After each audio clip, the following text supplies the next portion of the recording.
গাজা যেন এখন রক্ত, ধ্বংস আর কষ্টের আরেক নাম। কেউ একে বলছে বিশ্বের সবচেয়ে বড় খোলা বন্দিশালা, কেউ বলছে মৃত্যুর উপত্যকা। তবে এক জিনিস এখন পরিষ্কার, কিছুতেই হার মানবে না হামাস, এমনটাই বলছেন বিশ্লেষকরা।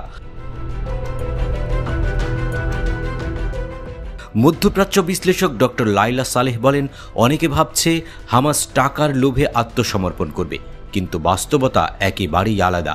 এই প্রতিরোধ শুধু রাজনীতির নয়, এটা এখন অস্তিত্বের লড়াই। বিশ্লেষকদের মতে সব জিম্মির মুক্তি এবং হামাসের অস্ত্র সমর্পণের বিনিময়ে ৪৫ দিনের জন্য গাজায় ত্রাণ প্রবেশ এবং যুদ্ধবিরতির যে প্রস্তাব ইসরায়েল দিয়েছে, হামাস সেটিকে একরকম আত্মসমর্পণ হিসেবেই দেখছে। ফলে তারা তাতে রাজি হয়নি। পাল্টা প্রস্তাবে তারা বলেছে কিছু ফিলিস্তিনি বন্দীর মুক্তির বিনিময়ে তারা সব জিম্মি ছেড়ে দিতে রাজি, এমনকি তারা অন্য দলকে গাজার শাসনও দিতে পারে। কিন্তু দুটি বিষয়ে তারা একেবারে অনড়। তারা নিরস্ত্র হবে না এবং গাজা থেকে ইসরায়েলি সেনাদের পুরোপুরি প্রত্যাহার নিশ্চিত করতে হবে। বিশেষজ্ঞদের মতে এই যুদ্ধ থামাতে প্রধান বাধা এখন নেতানিয়াহু নিজেই।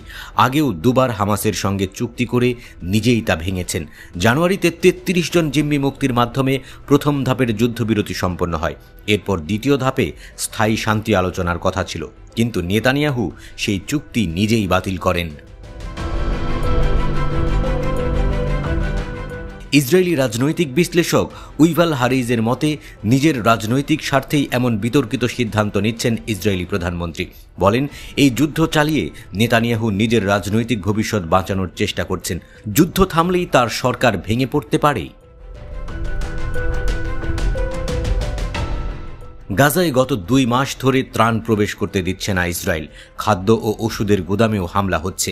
অনাহার এখন এক ধরনের চাপের কৌশলে পরিণত হয়েছে, কিন্তু সেটা দিয়েও হামাসকে দমানো যাচ্ছে না। যুক্তরাষ্ট্রের দূতরাও বলছেন হামাস সব জিম্মি ছাড়তে রাজি ছিল, কিন্তু নেতানিয়াহুই বাধা দিয়েছেন।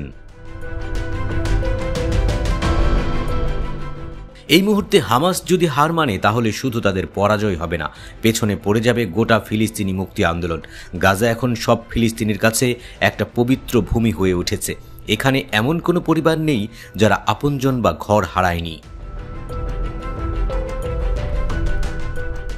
আল জাজিরার বিশ্লেষক সামাহ আল আত্রাশ বলেন, গাজা এখন শুধু একটা এলাকা নয়, এটা ফিলিস্তিনিদের আত্মপরিচয়ের অংশ হয়ে গেছে। যারা জীবন দিয়েছে তাদের আত্মত্যাগ যেন ব্যর্থ না হয়, এটাই এখন গাজাবাসীর প্রতিজ্ঞা।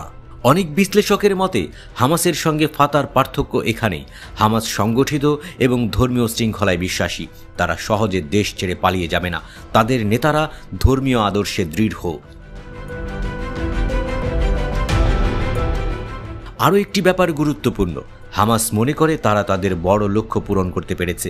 তারা ফিলিস্তিন রাষ্ট্র গঠনের দাবি আবারও আন্তর্জাতিক আলোচনায় তুলে আনতে পেরেছে। পিউ রিসার্চ বলেছে ৭ অক্টোবরের পর আমেরিকায় ইসরায়েল বিরোধী জনমত বেড়েছে কয়েক গুণ।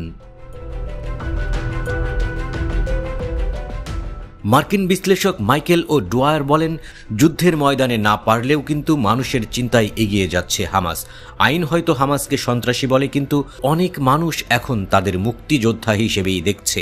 বিশ্লেষকরা বলছেন, ইসরায়েল যদি মনে করে গাজায় জোর করে সবকিছু শেষ করে দেবে তাহলে ভুল করছে, কারণ প্রতিটি ফিলিস্তিনির মনে গেঁথে গেছে প্রতিরোধের চিন্তা।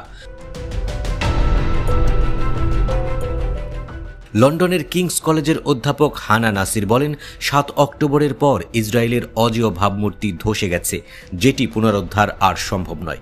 এমন পরিস্থিতিতে প্রশ্ন উঠছে, নেতানিয়াহু কি যুদ্ধ চালিয়ে যাবেন, নাকি সময় থাকতে সরে গিয়ে বিশ্বমঞ্চে আবার অপমানের হাত থেকে নিজেকে বাঁচাবেন?